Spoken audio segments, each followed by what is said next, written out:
monde, merci d'être venu à cette conférence sur l'eau en ce 1er avril sous la pluie. Donc ça, c'est la mer Aral aujourd'hui avec les bateaux. C'était vraiment un lieu florissant, il y avait des pêcheurs, il y avait plein d'activités autour de la mer. C'est certain qu'on peut parler de la surconsommation, donc tout ce que nous, on consomme, que ce soit des vêtements, un ordinateur, du lait, de la viande, il y a de l'eau qui est rentrée dans la fabrication de ces produits-là. Donc ça, on appelle ça l'empreinte hydrique. Pour produire 1 litre de lait, ça a demandé 1000 litres d'eau. Il a fallu qu'on nourrisse une vache, qu'on aille la traire, qu'on purifie le lait, qu'on produise le contenant, qu'on transporte le contenant. Pour produire 1 kilo de viande, c'est 15 000 litres d'eau qui a été injectée dans tout le procédé et le transport. Pour un ordinateur portable, 270 000 litres d'eau. Pour un T-shirt, 2700.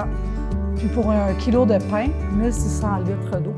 Puis cette eau-là, bien, c'est pas l'eau du Québec qu'on a consommée, c'est l'eau du Vietnam, l'eau de la Chine, l'eau du Maroc. Donc, je vous ai expliqué tantôt que l'eau est inéquitablement répartie sur la planète. Si on ferme le robinet pendant qu'on se brosse les dents au Québec, ça ne donnera pas plus d'eau au Maroc.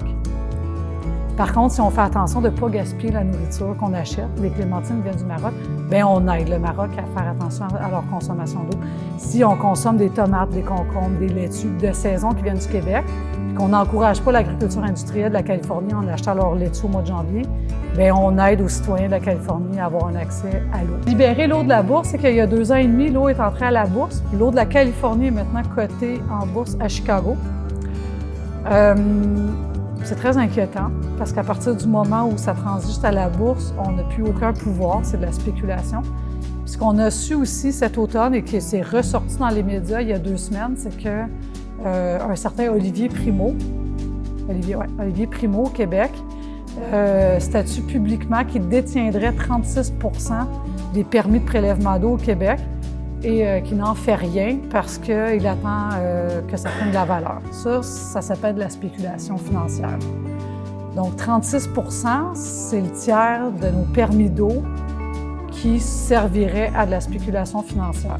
Donc, on a fait une pétition, on a mis beaucoup de pression au niveau du Québec et du Canada pour resserrer une loi. En ce moment, on a une loi qui nous protège de ça, l'exportation en vrac de l'eau, mais pas de la spéculation.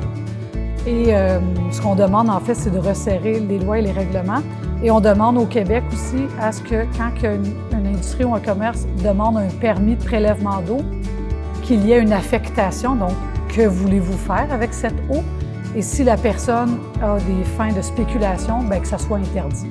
On ne devrait juste pas autoriser un permis d'eau pour de la spéculation.